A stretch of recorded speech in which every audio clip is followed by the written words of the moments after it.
अस्सलाम वालेकुम नाजरीन, मैं अब्दुल जब्बार सुमरो हाज़िर हूँ आपके programme behind the news with Abdul Jabbar Soomro के साथ। तो शुरू करते हैं आज की खबरें और उन पर तबसरे। सबसे पहले कल लाहौर में होने वाले एक नाखुशगवार वाक़े की तरफ चलेंगे, जो साबित करता है कि पाकिस्तान इंतहा पसंदी में अब अपनी आखिरी हदों को छू रहा है। इन चीज़ों पर अगर कंट्रोल न किया गया तो खुदा न खास्ता इस मुल्क में एक दिन ऐसी आग लगेगी कि फिर आपको बुझाने वाला भी नहीं मिलेगा। ये इंतहा पसंदी, ये मज़हब परस्ती, ये नस्ल परस्ती, ये क़दामत परस्ती, इसका खालिक एक ही शख्स था। वो था जनरल ज़िया, लानती जहन्नमी, और उसके रफ़्का हमीद गुल और दूसरे लोग, जिन्होंने सियासी जमातों को डिग्रेड करने के लिए उस वक्त मुख्तलफ मजहबी ग्रुप घड़े, मुख्तलफ फ़र्क़ों से दहशतगर्द नमा तंजीमें गढ़ी, नौजवानों की जहनियतें ख़राब की, हज़ारों लोगों को, नौजवानों को अफ़गानिस्तान की जंग में मुजाहिदीन के नाम पर झोंक दिया, जहाँ तबाही और बर्बादी के सिवा कुछ नहीं हुआ। और जो नौजवान बचे खुचे फिर उन्हें दहशतगर्द करार दिया, और फिर हमें अब टीटीपी का सामना है। उसके अलावा अंदरूनी मुल्क में जितनी इंतहा पसंदी, पोलराइजेशन और ये सारी चीज़ें हैं, उसकी सब के पीछे सिर्फ यही माइंड सेट है जनरल ज़िया वाला। और ये जनरल ज़िया लानती जहन्नमी इंसान, उसकी वजह से आज हम ये सब भुगत रहे हैं। कि कल लाहौर में एक औरत ने एक लिबास पहना हुआ था जिस पर अरबी में डिज़ाइन बनी हुई थी, और ऐसी चीज़ें सऊदी अरब में आम हैं, जिस पर नाम हलवत लिखा हुआ था, या हलात कह सकते, हलावत उसको कहा जाए, ये लिखा हुआ है जो क्लियर नज़र आ रहा है। उसकी ही बार बार रीप्रिंट किया गया है मतलब एक शिकलों में। उसकी माना है खूबसूरत, लेकिन वहाँ चंद इंतहा पसंद लोगों ने उस औरत और उसके शोहर को जो हिरासा किया, ज़ोदोकोब किया, बल्कि उन्हें कत्ल करने की भी कोशिश की कि ये कुरान की तौहीन है, तौहीन मज़हब है और ये इस्लाम की तौहीन है, ये अरबी में लिखा हुआ है और ये इन्होंने पहना हुआ है, ये तौहीन कर रही है मज़हब की। और जुनूनी शख्सियत सारी निकल कर बाहर आ गई। जाहिल लोग, नासमझ लोग, जिनको कुछ किसी चीज़ का पता नहीं, बस हाँ में हाँ मिलाने वाले लोग, भीड़ चाल वाले लोग सारे वहाँ जमा हो गए और उस औरत को मारने लग गए। वहाँ वो एक फूड स्टॉल पे बैठी थी, वहाँ से किसी ने पुलिस को कॉल कर दी और एसपी लाहौर वहाँ शाहदरा पहुँच गई। उस खातून ने बड़ी दिलेरी का मुजाहरा करते हुए उस औरत को चादर पहनाकर वहाँ से निकाल लिया और बाहिफाजत उन्हें पुलिस स्टेशन ले गई। और उसके बाद फिर मौलवी हजरात भी वहाँ पहुँचे और सारे मामला तय हुए। बाद में फिर औरत ने माफ़ी भी मांगी कि उन्होंने ये लिबास पहना है, इसकी वजह किसी से कोई गलतफहमी नहीं, कुरान की तौहीन करने का मकसद है। अब मैं मौलवियों से पूछना चाहता हूँ, बैतुल खुला भी एक अंग्रेज़ी अरबी लफ्ज़ है, तो ये बैतुल खुला जहाँ लिखा हुआ है बाथरूमों के बाहर, तो क्या ये भी तौहीन मज़हब है? इन लोगों को अक्ल कब आएगी कि पूरी अरबी कुरान नहीं है, कुरानी आयात ही सिर्फ कुरान है, उसके अलावा अरबी में गालियाँ भी हैं, हर चीज़ है। हर इंसानी जिस्म के उज़वा के सब उज़वा जो जितने भी हैं, जो छुपे हुए उज़वा है, उनके नाम भी अरबी में है, तो क्या उनको तुम चुभोगे? कुछ शर्म करो मौलवियों, सब लोगों को गुमराह कर रहे हो। ख़ास तौर पे केपी पंजाब में ये बड़ा रुझान है मज़हब परस्ती का, इंतहा पसंदी का, लेकिन शुक्र है कि सिंध में ये रुझान कम है, लेकिन कराची में फिर भी अच्छा खासा है।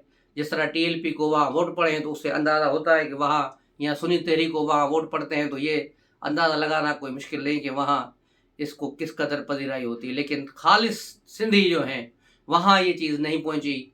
ये सूफ़ी अज़म और ये सूफ़ियों की सरज़मीन, यहाँ अमन की सरज़मीन है। हाँ, 19-20 लोग होते हैं, 100 में से 2-3 लोग ज़रूर होंगे जो इनके दबाव में आ रहे हैं, या जो मज़हबी मुनाफ़रतें ये फैल रही हैं सोशल मीडिया के थ्रू, तो उसके शिकार हो रहे हैं। लेकिन फिर भी ये सिंध में न होने के बराबर है।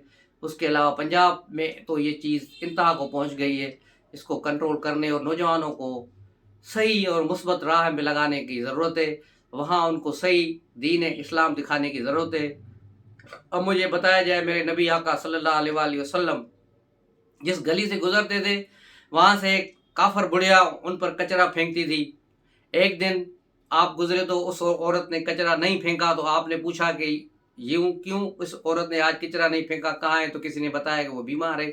तो आप सल्लल्लाहु अलैहि वसल्लम उनके घर तशरीफ ले गए और उनकी खैर दरियाफ्त की। बाद में वो औरत हुस्न सुलूक देखकर मुसलमान हो गई। और यही वाक़या अगर आज हो, हुजूर पाक तो बहुत बड़ी चीज़ है। ये किसी आलम दीन पर कोई कचरा उछाल दे, कचरा तो दूर की बात है, आप उस पर फेसबुक पर कोई तनकीद कर दें तो उसके जो हवारी हैं आपका जीना हराम कर दें, आपको मरने पे तुल जाएंगे। तो ये चीज़ें ख़त्म होनी चाहिए। इस मुल्क में जो इस्लाम के नाम पे ज़रूर बना है ये मुल्क, लेकिन इसलिए नहीं बना कि यहाँ इस्लाम के नाम पर लोगों को ज़बह किया जाए। ये जो कहते हैं हम तो भारत वाले बड़े इंतहा पसंद हैं, मोदी बड़ा इंतहा पसंद है, उसके लोग बड़े इंतहा पसंद हैं, लेकिन हम भी उनसे कुछ कम नहीं हैं, हम भी उनके ही बराबर है। जहाँ हमें मौका मिलता है हम अपनी जुनूनियत का पूरा इजहार करते हैं और बग़ैर सोचे समझे करते हैं। जिस तरह काजी फैज़ ईसा वाले केस में हुआ है, वहाँ भी यही चीज़ थी। जुमे के रोज़ मौलवी ने खुतबा दिया अपनी मस्जिद में, तो वहाँ भी वो ये अपनी तकरीर में इसका जिक्र कर रहे थे और फला आपे से बाहर निकल रहे थे। जब नमाज ख़त्म हुई सब लोग जाने लगे तो मैंने मौलवी साहब से पूछा कि मौलवी साहब ये मसला क्या था जिस पर आपने तकरीर की? ये मसला कि नहीं, बस ये मसला ख़त्म नबूवत का है। हमने कहा यानी उसे टक्के का भी पता नहीं था कि असल मसला है क्या, बस सिर्फ शोर मचाना है, किसी चीज़ पर ऐसे ही आवाम को भटकाना है, असल चीज़ नहीं बतानी, ना खुद समझनी है ना समझानी है। तो खुदारा इन ईमान फरोश मौलवियों से बचे, जो मज़हब फरोश मौलवी हैं, दीन फरोश हैं ये लोग, जो इंसानियत के लिबादे को तार तार करना चाहते हैं, इनसे बचें। तो आते हैं अब सियासी खबरों की तरफ। आरिफ अलवी बिल्कुल ढीठ बन के बैठ गया है ऐवान सदर में, जो उसके आखिरी रोज़ चल रहे हैं, लेकिन उसने कहा है कि वो इस समरी पे नहीं दस्तखत करेंगे क्योंकि ऐवान पूरा नहीं है। तो ऐवान कब पूरा होता है और आइन में ऐसी कहाँ शिक्ल लिखी हुई है कि ऐवान पूरा होगा तो फिर होगा? कौमी असम्बली का आइन में यही है कि इलेक्शन होने के बाद 21 रोज़ के अंदर अंदर आपने इजलास बुलाना है। आइन के आर्टिकल नंबर 91 की 2 के तहत असम्बली का इजलास बुलाया जाएगा और ये असम्बली का इजलास 21 दिन में असम्बली सेक्रेटरीट बुलाएगी। और उसमें यह भी लिखा हुआ है कि अगर सदर चाहें तो इफ शल प्रेसिडेंट, अगर प्रेसिडेंट चाहें तो इसका इजलास इससे पहले भी बुलाया जा सकता है। इससे ज़्यादा सदर को 18वीं तरमीम के बाद कोई अख्तियार नहीं है, जिस पर यूथिया कल्चर और इमरान खान के साथी और अलवी उछल रहे हैं, वो यहाँ तक की कहानी है। आज बिलाखिर वफा की हुकूमत ने फैसला किया है कि अलवी जाए जहन्नम में, अगर वो नहीं करता तो न करे। आज हम ये समरी भेज रहे हैं स्पीकर को कि वो कौमी असम्बली का इजलास 21वें रोज़ यानी 29 फरवरी को बुलाएं ताकि जमहूरी अमल आगे बढ़ सके। तो जब इजलास होगा तो फिर अलवी के मुंह में क्या रह जाएगा, क्या रहेगा? आखिर ये नहीं था अच्छा कि वो अलवी अपना इजलास बुलाता कि इजलास कंफर्म नहीं, कंप्लीट नहीं। इजलास तो असम्बली का इंतखाब होने के बाद कंप्लीट होता ही नहीं, क्योंकि एक दो हल्के ऐसे होते हैं जहाँ कोई फौत हो गया उन पे इंतखाबात नहीं होते, या ऐसे हल्के होते हैं जिनमें दो उम्मीदवार दो हल्के जीतते हैं। जिस तरह इस असम्बली में शहबाज शरीफ 2 हल्कों से कौमी असम्बली के मेंबर और 1 हल्के से सूबाई असम्बली के मेंबर बने हैं। बिलावल भुट्टो भी कौमी असम्बली के 2 हल्के जीते हैं और मरियम नवाज ने भी कौमी असम्बली का हल्का जीता है, सूबाई का भी जीता। हमजा शहबाज ने भी 2 हल्के जीते, सूबाई का भी, कौमी का तो ज़ाहिर है वो 1 हल्का छोड़ेंगे तो वो हल्का खाली हो जाएगा। तो क्या ज़मनी इलेक्शन तक असम्बली का इजलास नहीं बुलाया जाए कि जब तक ये हाउस पूरा हो उस वक्त तक, उसके बाद इंतखाबात हो? क्योंकि 6-7 अराकीन तो ये हो गए जो अब असम्बली में नहीं बैठेंगे, उनके एक एक हल्के पे बैठेंगे, दूसरी सीट खाली कर देंगे। उसके अलावा भी और भी बहुत सारे हैं जिनको सूबाई असम्बलियों में रखा गया है, मरकज़ से निकाला गया है। तो ये सारी चीज़ें हैं। कुछ लोगों ने सेनेट की सीटें नहीं छोड़ी, जिस तरह यूसुफ रज़ा गिलानी है, वो कौमी असम्बली का फ़िलहाल हलफ नहीं उठा रहे, तो उनका भी हल्का यूँ समझो खाली रहेगा। तो इसका मतलब क्या है कि असम्बली खाली हो गई? तो ये सदर की अजाई ज़िद है। वो सदर पाकिस्तान का सदर बनने के बजाय PTI का सदर बनना चाहते हैं। آخر میں عزت سے جانے کے بجائے انہوں نے فیصلہ کیا ہے کہ وہ ذلیل اور خوار ہو کر ایوان صدر سے نکلیں گے، تو انشاءاللہ یہ ذلت اور رسوائی ساری زندگی اس کے ساتھ رہے گی۔ اور یہ تیاری کر لے، کیونکہ اڈیالہ جیل میں اس کے لیے بھی جگہ بنائی جا رہی ہے، کیونکہ اس پر جو قاسم سوری والی رولنگ تھی اس پر سپریم کورٹ کا فیصلہ ہے کہ اس پر آرٹیکل 6 کی کارروائی کی جائے۔ تو جب تک یہ صدر تھا تو اس کو امیونٹی حاصل تھی، اس کے بعد اب پتہ چلے گا کہ صدر کہاں کھڑا ہوتا ہے، اس کے خلاف ظاہر ہے آرٹیکل 6 کی کارروائی ہوگی۔ تو اس لیے اڈیالہ جیل کا ایک اور قیدی بڑھنے کی امید نظر آ رہی ہے، اور اس کے بیٹے کے ساتھ مل کر اس نے ایک انڈین فرم کو ہائر کیا تھا، امریکن نژاد انڈین فرم کو، جس میں دانتوں کا کوئی پروگرام تھا، ایک سرجری کا سلسلہ، جس کو گورنر ہاؤس کراچی میں کیا گیا تھا۔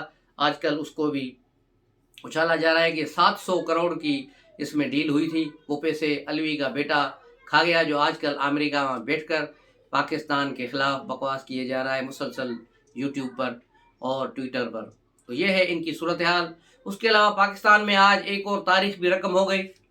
پنجاب کی پہلی خاتون وزیر اعلیٰ مریم نواز نے اپنے عہدے کا حلف اٹھا لیا ہے۔ وہاں پر جو ہے ان کی مخالف جماعت جو مجلس وحدت مسلمین ہے، یا کیا ہے اس کا نام، حامد رضا کی پارٹی، اسلامی اتحاد ہے کیا ہے، اس کو بائیکاٹ کرنا پڑ گیا کہ ہمارا ایوان پورا نہیں۔ اب ان کو یاد آ گیا، حلف اٹھاتے وقت نہیں تھی، اسی لیے اب ان کو یاد آج آیا اور یہ بائیکاٹ کر کے چلے گئے، کیونکہ ان کو پتا تھا کہ ہم ہار رہے ہیں، تو یہ بھاگ گئے۔ بالآخر مریم نواز پنجاب کی پہلی خاتون وزیر اعلیٰ منتخب ہو گئی، اور بعد میں انہوں نے اپنے عہدے کا حلف بھی اٹھا لیا۔ تو یہ بڑی خوشائند بات ہے کہ خاتون وزیر اعلیٰ پنجاب کو ملی ہے پہلی بار، اور امید ہے کہ مریم نواز خواتین کے لیے کوئی خصوصی پروگرام بنائیں گی، ان کے لیے جو ایک خواتین اس معاشرے کا پسا ہوا طبقہ ہے اس کے لیے بہتر انداز میں کام کریں گی۔ اس کے علاوہ سندھ میں بھی آج ریکارڈ بنا ہے کہ سید مراد علی شاہ مسلسل تیسری بار سندھ اسمبلی سے وزیر اعلیٰ منتخب ہو گئے، اور یہ ایک بڑی بات ہے کہ سندھ کے عوام نے، سندھ کی جماعت نے اور پیپلز پارٹی نے ان پر اعتماد کا اظہار کیا ہے، اور وہ ایک بار پھر وزیر اعلیٰ بننے میں کامیاب ہو گئے ہیں۔ تو یہ بڑی خوش آئند بات ہے۔ مراد علی شاہ کا موازنہ اگر دوسرے صوبوں کے چیف منسٹروں سے کیا جائے تو سیلاب کے دوران مراد علی شاہ ہی تھے، روز کبھی سکھر، کبھی لاڑکانہ، کبھی کہاں 18 گھنٹے یہ مسلسل اس سیلاب میں کام کر رہے تھے، جبکہ پنجاب کے وزیر اعلیٰ پرویز علی شاہ اس وقت خواتین کو گھیر کر پلیئر لے رہے تھے، مزے کر رہے تھے، اور 700 ارب کو اڑا رہے تھے جو پنجاب کا بجٹ تھا، جس پر عمران خان بھی چیخ اٹھا کہ پرویز علی جو کرپشن کر رہا ہے اس میں ہمارا کوئی ہاتھ نہیں۔